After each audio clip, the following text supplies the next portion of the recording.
আসসালামু আলাইকুম, টফি মনির চ্যানেলে আপনাদেরকে স্বাগতম। আমার আজকে রেসিপি থাকছে ওল কচু দিয়ে চিংড়ি মাছ রান্না। তো আমি আজকে আপনাদের সাথে শেয়ার করতে যাচ্ছি ওল কচু দিয়ে চিংড়ি মাছ রান্না, এবং এই কচুটি ইলিশ মাছ বা অন্যান্য মাছ দিয়েও রান্না করতে পারেন। যাদের প্রিয় তারা অবশ্যই একটা লাইক দিয়ে যাবেন এবং না টেনে ভিডিওটা সম্পূর্ণটাই দেখবেন, আশা করি ভালো লাগবে। তো আমি এখন চুলোতে কড়াইটা অ্যাড করে দিলাম। অ্যাড করে দেওয়ার পরে আমি কড়াইতে তেল দিয়ে দিলাম। তেল দেওয়ার পরে 1.5 টেবিল চামচ পেঁয়াজ অ্যাড করে দিলাম, পেঁয়াজ কুচানো। অ্যাড করে দেওয়ার পরে আমি 1 টেবিল চামচ দিয়ে দিব রসুন বাটা। রসুন বাটা দেওয়ার পরে আমি একটু ভালো করে নেড়ে চেড়ে নিব। নেড়ে চেড়ে নেওয়ার পরে আমি এখানে অ্যাড করে দিব হলুদ গুঁড়ো। 1.5 টেবিল চামচ হলুদ গুঁড়ো অ্যাড করে দিব। অ্যাড করে দেওয়ার পর দিয়ে দেবো 1.5 টেবিল চামচ মরিচ গুঁড়ো। দেওয়ার পর আমি হালকা পরিমাণে পানি দিয়ে মশলাটা কষিয়ে নিব। কষিয়ে নেওয়ার লবণটাও অ্যাড করে দিলাম, 1.5 চামচ লবণ অ্যাড করে দিলাম। তো আমি এখানে পানি দিয়ে চিংড়ি মাছটাও দিয়ে দিলাম। দিয়ে ভালো করে কষানো হয়ে গেলে আমি ওল কচুটা অ্যাড করে দিব। একটু ভালো করে যখন মশলাটা কষিয়ে নিই তখন তরকারিটা খেতে অনেকটাই বেটার লাগে, ভালো লাগে।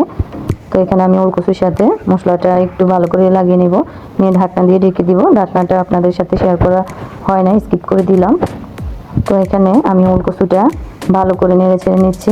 একটু আদা সিদ্ধ হয়ে যাওয়ার পরে আমি পানিটা অ্যাড করে দিব। এই কচুটা খেতে অনেকটাই টেস্টি হয় এবং এটা অনেকটাই পুষ্টিকর একটা খাবার। অবশ্যই সবাই চেষ্টা করবেন, বাসায় ট্রাই করবেন। তো আমি ফাইনালি পানিটা দিয়ে দিলাম।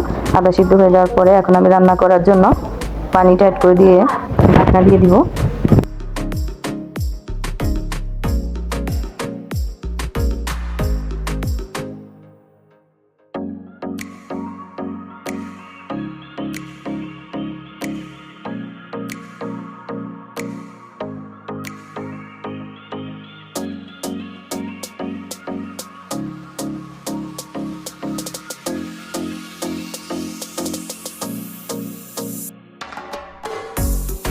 ঢাকনা দেওয়ার পরে একটাতে অনেকটাই বলক চলে আসছে। এখন আমি ঢাকনাটা উঠিয়ে আবারও নেড়ে ছেড়ে দিব। নেড়ে ছেড়ে দেওয়ার পরে আবার আমি ঢাকনাটা দিয়ে দিব, আবার উঠিয়ে নিব। নেওয়ার পরে অনেকটাই যে একটা পানিটা দিলাম সেটা অনেকটাই কমে আসছে, এমনকি কচুটাও প্রায় রান্না হয়ে আসছে।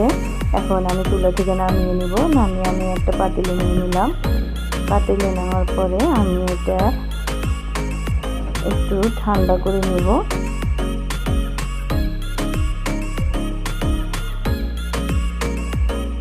ঠান্ডা করে নেওয়ার পর আমি অল্প করার জন্য খাওয়ার টেবিলে দিয়ে দিলাম। তো অবশ্যই ভিডিওটা কেমন লাগলো, ভালো লাগলে কমেন্টে অবশ্যই আমাকে জানাবেন এবং শেয়ার করে দিবেন। সবাই ভালো থাকবেন। আশা করি ভিডিওটা শেষ পর্যন্ত না টেনে দেখবেন। তো আজকের রেসিপিটা আমার এই পর্যন্তই রইল। সবাই ভালো থাকবেন। আসসালামু আলাইকুম, আল্লাহ হাফেজ।